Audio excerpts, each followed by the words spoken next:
في فترة العلاقة يحبك في كل شيء، يقبل بكل شيء. من تشوف شيء خارج المألوف ترى الموظف منصف عادل، أنا قاعد لك 8 ساعات، بعد هال8 ساعات أنا ما أبي أجلس، وما اللي تقدر أنت تجبره. نروح مع بعض نضحي وكذا، لكن هذه الأشياء ماتت مع ربح. هل الاعتذار فضيلة أو علامة على ضعف القيادة؟ كثير من علاقاتنا تجمعنا فيها الصدفة، زين.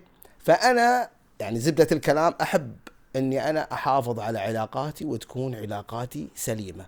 فأنا ما أحب أن في أحد يروح البيت أو يمشي من عندي هو زعلان، فأنا أعتذر. ما أحط في اعتباراتي مواضيع أن أنا مدير ولا صاحب صلاحيات أو شيء من هالسوالف، لا. المهم عندي أني أنا أروح البيت أنام وأنا مرتاح. فأنا أنصح، بضيف على زين سؤالك حاجة معينة، أنصح كل مدير وكل مسؤول زين أن الاعتذار والتواضع والتنازل بعد في بعض المواقف هذا يرفع من شأنك، ترى ما يصغرك، وراح تشوف ثمرته قدام. وأنا شفته. إنك ترضي الكل هذه صعبة، لكن إنك أنت تكون إنسان متسامح، ولو أخطأت تكون تتنازل وتعتذر، هذا شيء جميل وأنا أحبه. كيف كانت حياتك بتصير لو قدرت تعيد برمجة كل علاقة متوترة؟ أول حاجة في ضبط العلاقات، في ناس أنت بتكون ندمان عليها، بتكون في المقدمة، وشيء طبيعي في العلاقات هذه، راح تاخذهم وترجعهم إلى مكانهم الصحيح.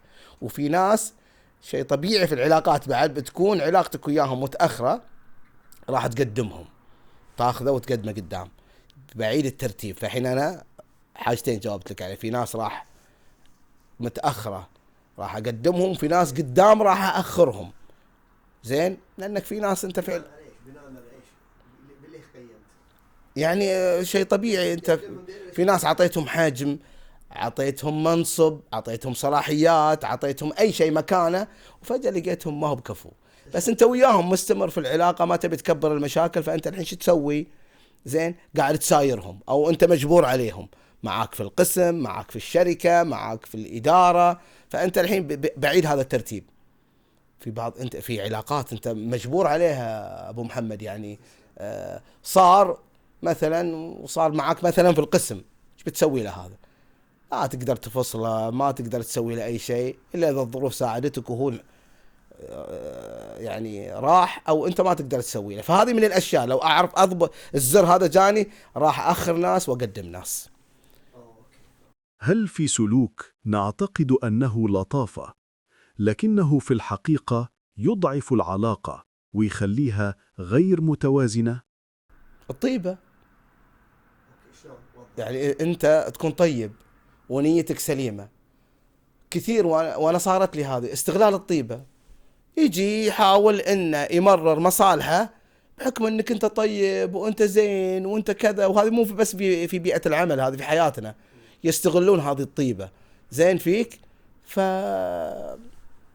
فالطيبة شيء يعور القلب صراحة. إذا تبي الصحيح، أنت ودك تكون طيب، ودك تصير زين، بس يحدك موقف من المواقف إنك تشوف نفسك تكسر الخاطر. اللطف الملغم. أحيانا تكون الطيبة فخا للسيطرة.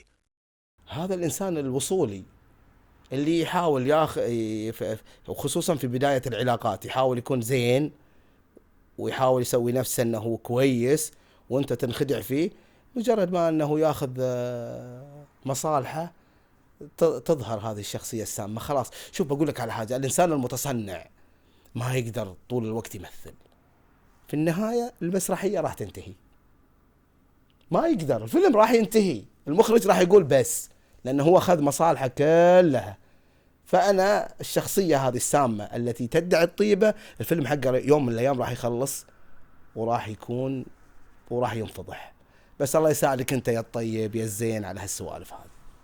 هل الصدق والأمانة والإخلاص ما زالت أساس العلاقة أم أصبحت رفاهية؟ شوف بعطيك مقدمة إن شاء الله، أني أنا أحاول أني ما أطول عليك. في البداية إحنا كل شيء تغير. قبل كان الصدق والأمانة والطيبة والإيمان والأشياء هذه كلها أحد أساسيات العلاقة. لكن للأسف في الوقت الحالي ناس كثيرة يعني ما في الوقت الحالي. أنا أشوف الأساسيات هذه اللي إحنا كنا نعتمد عليها فعلا ما لها أي أساس من الصحة إطلاقا. زين خلاص لا تعتمد عليها، أنا أنصح لا تعتمد عليها. الآن وضع الحدود في العلاقات يحميك، وهذه هي العلاقة السليمة. كل شخص في حياتك لازم تضع له حدود.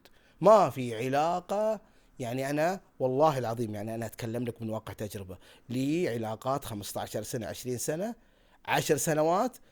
زين أنا الآن مصدوم فيهم. اللي يطلع في النهاية يعني شخصية سامة، شخصية كذابة. وللأسف يعني للأسف إن قمنا نكتشف بعد هالسنوات زين إن في علاقات للأسف بعد 5-6 سنوات أنت تمشي وتروح وعطيته أسرارك وصار بينك وبينه عيش وملح، تكتشف إن هذا كذاب، إن هذا مصلحتي. قبل تكتشفه في شهر في شهرين في أول مشكلة. عادي في ناس نفسها طويل عادي، أنا أشوفهم هالأيام. أنا من واقع تجربة عندي علاقات الآن أنا مصدوم فيها، ولا أنا عارف حتى أطلع من علاقة السامة هذه. المؤشر الحقيقي للعلاقة السامة. حلو سؤالك، وهذه تجربة توني عايشها أنا. خل في قاعدة، أي شيء خارج المألوف، أي حاجة خارج المألوف، طيبة زايدة، حب زايد، أشياء زايدة عن المألوف، هذه علاقة أنا تصوري وبعطيك أمثلة عليها علاقة سامة. علاقة غير صحيحة، ما في واحد يتنازل عن كل شيء في فترة العلاقة، يحبك في كل شيء، يقبل بكل شيء. من تشوف شيء خارج المألوف تروح البيت تحط راسك تقول شو الحب اللي يحبني، شو العلاقة، شو العطاء اللي أعطاني. كن حذر في هذه العلاقة. هذا مؤشر. أحسنت، هذا مؤشر إن في شيء مو صحيح. زين يعني شلون أوصف لك؟ أتوقع الكلام كافي. أي شيء خارج المألوف تشوفه أنت مو طبيعي فهو مو طبيعي. خلاص خليك حذر، ضع حدود، انتبه.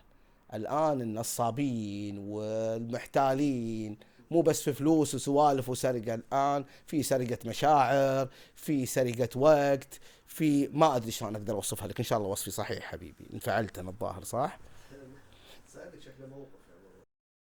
ما هو الهدف الذي تفخر بتحقيقه خلال فترة مسؤولياتك في العمل؟ أنا قبل لا أمسك يعني منصب أو أمسك مدير أو أمسك، كنت أتمنى مدير أنا أشوفه يحقق هذه المطالب، يسوي هذه السوالف.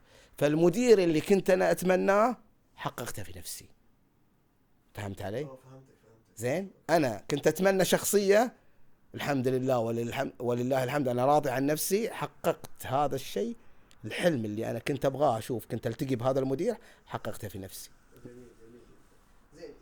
بعيداً عن كتب الإدارة، ما هي نصيحتك العملية الأولى لأي مدير جديد يستلم مهامه اليوم؟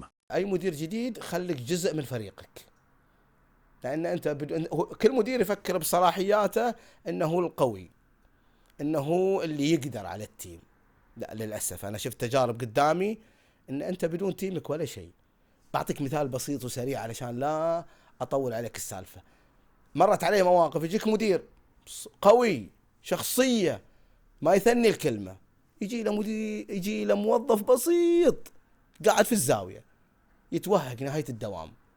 زين يجي يقول له أبغاك تسوي لي هالشغلة الفلانية، ويكون هو طبعا مطلوب من إداري كبير فوق أنه خلص لي الشغلة هذه، سوي لي الشغلة هذه. يقعد يترجف ذا المدير، يقعد بعد الدوام 5 دقائق 6 دقائق. وهذا الموقف مر علي.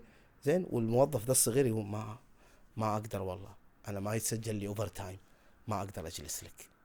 بس لو كان زين ويا مديره كان ما تفشل، فاضطر هو زين إنه يجلس ويسوي الشغلة بنفسه، ولا يقدر يسوي حق هذا يعطيه إنذار. بس عنده سجل في ملاحظات أن هذا الموظف غير متعاون، لكن من باب العدل لا والله الموظف منصف عادل. أنا قاعد لك 8 ساعات، بعد ه8 ساعات أنا ما أبي أجلس، وما لا تقدر أنت تجبره. فالجديد المدير الجديد خليك انت شخص زين وخليك جزء من الفريق. الاحتواء. السؤال اللي بعده. إلى كل من شاركني الطريقة كلمة أخيرة أودعها في قلوبكم. اللي استفدته خلال الفترة اللي طافت في حياتي إن للأسف إحنا كنا ناخذ الصداقة إنها علاقة مفتوحة، عطني وأعطيك، نروح مع بعض، نضحي وكذا. لكن هذه الأشياء ماتت مع ربح. وإحنا نقول جيل الطيبين، راحت مع الطيبين، ما عاد فيه. زين، الآن اللي موجود في السوق عندنا اللي هي شنو؟ الأشياء اللي موجود في السوق والبضاعة الموجودة زين في العلاقات، هذه خلاص لازم تضع لها حدود، ولازم تكون علاقات زين لها حدود معينة ومرتبها. ما في صديق طول العمر. أنا عندي أصدقاء طبعا وأحبهم وأعزهم وأحترمهم، وما أقول لك إن ما في ناس وفيين، لكن عشان تحافظ على نفسك زين وما تمر بعلاقة سامة تنخدع، خليك حذر من الكل، يكون أفضل. عض لكن بعقل، يعني بعقل وبحدود. في النهاية المهم في الحياة دي كلها أنت، نفسيتك، حياتك، البيئة اللي أنت عايش فيها. لا تفضل أحد. ما حد في النهاية ما في أحد بيجلس يقابلك، ولا في أحد راح يهتم فيك غير نفسك. فأنت إذا وضعت الحدود هذه كلها وانتبهت من الكل، أنت راح تكون حافظت على أهم شيء في الحياة وهو نفسك. هذه نصيحتي. الله يعافيك